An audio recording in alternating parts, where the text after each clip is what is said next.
We have an idea of when the NBA season might start.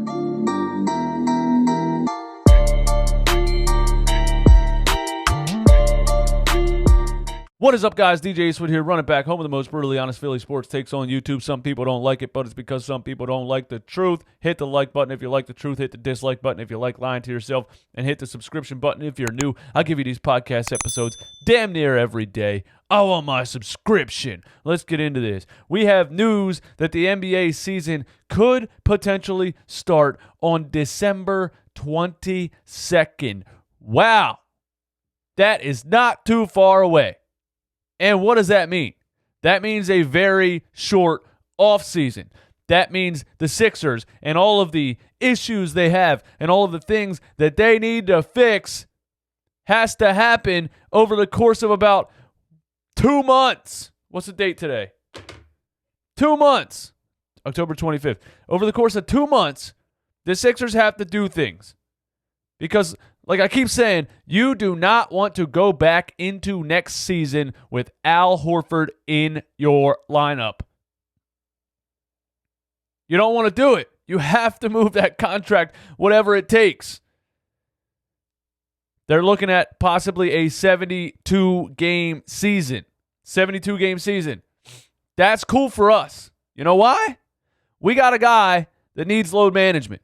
We got a guy that can play about 60 games a season, right?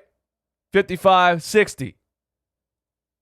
We got to do load management throughout the season to try not to overwork Joel Embiid. A shorter season is great for us. If the NBA wants to manage Embiid's load for us, that's cool. Manage Embiid's load. That's cool. I'm cool with a shorter season. That's good for us. We got to pack a lot of things into a short amount of time. There may be no All-Star game. They said the All-Star game might be a casualty with trying to shorten the season. That's fine. Who gives a damn about an All-Star game? I actually hate the All-Star game. I hate that Sixers players play in the All-Star game, especially injury-prone ones. And I'm still convinced that Ben Simmons' back injury last year came from when he fell on the floor in the All-Star game. So manage our loads for us. And don't make us play in the All-Star game. I'm all for it. I'm a big fan of this situation so far. It is unclear if fans will be able to attend Sixers games because coronavirus is still a thing. It just won't go away. Eagles fans can now have the Philadelphia Eagles can now have 7,500 fans in the stadium, but that's outside. And we all know coronavirus doesn't spread outside. It only spreads inside. So, with the Sixers playing inside, we might not be able to have fans in the arena. Maybe we could get an outside NBA arena. That would add an element to the game. Wind factors, temperature, things like that. And then we could have fans. So coronavirus isn't trapped in the building, I guess. But yeah, who knows if you're going to be allowed to have fans in the arena. We might have to do another NBA bubble to start this. Come on, man. Come on. This started way back when. This thing started back in February. We thought it'd be over by the end of August. We're talking about starting a new season December 22nd in a bubble again? I can't take it anymore. NBA draft is set for November 18th. That is 3 weeks away. This is so much stuff that has to happen in such short period of time. It's ridiculous. We're talking about trying to move massive contracts, trying to free up some cap space, trying to look at free agents, trying to get ready to make a good draft pick if you don't trade that number 21. All of this in a month. It's just insane. I'm nervous and scared about it. It's not enough time. It's not. There is no date for the start of free agency yet. So, we got so much we want to do. Season starts September 22nd. We don't even have a date for when free agency starts. How can you do all of these things in such a short amount of time? I have no idea. But that's the news I have for you as far as the Sixers go. But I want to do one more thing here. My a dude on YouTube named Smokeless YT did a video about the Sixers' potential trade targets and things like that. But what I really liked about the video was he started it out with their best lineups and their ratings. So I want to look at those ratings right now and talk about it a little bit because can I mark up? Mark up.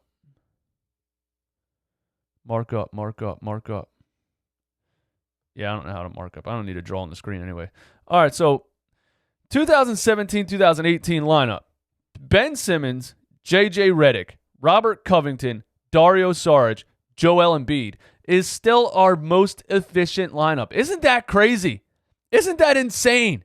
All you did was drafted 2 players who you weren't paying yet. You signed J.J. Redick to a massive deal, 1-year deal, because you had all the cap space in the world. And you had 2 players in Dario Saric and Robert Covington that weren't making that much money either. And that was the best lineup. A 15.5 net rating. I mean, Elton Brand took over as GM. It's absolutely been a disaster ever since. Every single move he made has made this team worse, which is crazy. You spent more money and got worse. More is not always better. Fit. The guy went nuts with big names, and it wasn't better. 2018-19, Ben Simmons, J.J. Redick, Jimmy Butler, Tobias Harris, and Joel Embiid. Now, even that lineup, as talented as it is, they were saying that's the best lineup in the NBA. That's the most talented 5-man roster in the NBA. 1 through 5 are fringe all-stars. Maybe 4 fringe all-stars and one of the best shooters of all time. Even that lineup wasn't as good as that Dario Saric, Robert Covington, J.J. Redick, Embiid Simmons lineup. Why? Why do you think it is? Because of spacing and shooting. I say this so much. The word spacing, I need a new word. I say it so much. It's one of the most important things in the game of basketball. And some people that are supposed to be the smartest basketball minds in the world didn't care about spacing at all. It's absolutely insane. Redick can shoot. Covington can shoot. Saric can shoot. Embiid can shoot. That's 4 players around Ben Simmons that were stretching the floor. That's why Ben had his best season of his career that year, because he had space. That one, the Jimmy Butler, Tobias Harris lineup had a 7.9 rating. Went from 15.5 to 7.9. Spending more money, trading away draft picks, all because they have big names. I love Jimmy Butler. You already know that. But anyway, last year's lineup, Jimmy Butler leaves. J.J. Redick, you had no interest in re-signing him for some reason. Last year's lineup is a disgrace. It's actually hilarious if you look at it. It's embarrassing that this is what they came up with. Jimmy Butler's about to leave. We didn't re-sign J.J. Redick. What are we going to do? This is what they came up with. The Ben Simmons, Josh Richardson, Tobias Harris, Al Horford, Joel Embiid lineup had a net rating of 1.4. Now, me and a whole bunch of other people, right when this happened, said this is a horrible idea. This makes no sense. Why in the world would you try to start another center next to Joel Embiid? It was crazy how much sense it doesn't make. And that's a 1.4 rating. So we got to get back to that first lineup. We got to get back to putting shooters around Ben Simmons. No more of this bully ball bullshit. No more of this, we're taller than everyone in the NBA. We're built for the playoffs. We're built to stop the Bucks. No more of that nonsense. We have Doc Rivers in here, who, by the way, I want to say, I think Doc Rivers is the GM right now. I'm just going to throw that out there. A guy that's been in the NBA for 21 years, that's built teams, that's won championships, and Elton Brand, who's been a manager for 3 years and has been a disaster.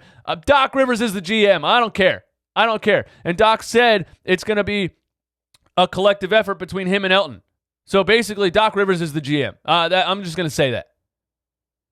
And Doc Rivers' goal is to score points. He says that a lot too. He's always been in top 5 in offense. So he understands spacing, he understands you need shooters, and he understands you need guards on the floor.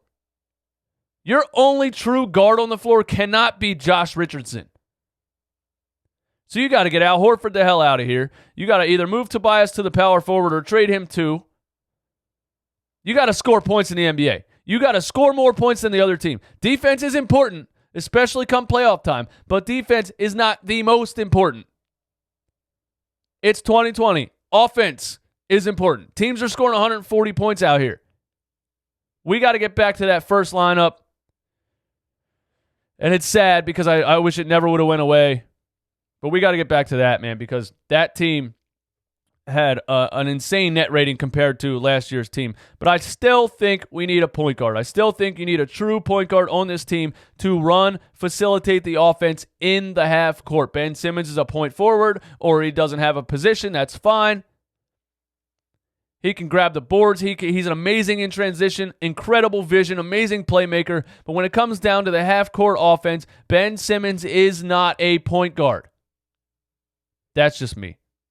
You guys give me all your thoughts and opinions, man. Let me know what you think about the NBA season starting December 22nd. Let me know what you think we can do in such a short amount of time. It's scary. It's nerve-wracking. It's not enough time to get these things done. And if we go back into the season with this lineup, we are in deep shit.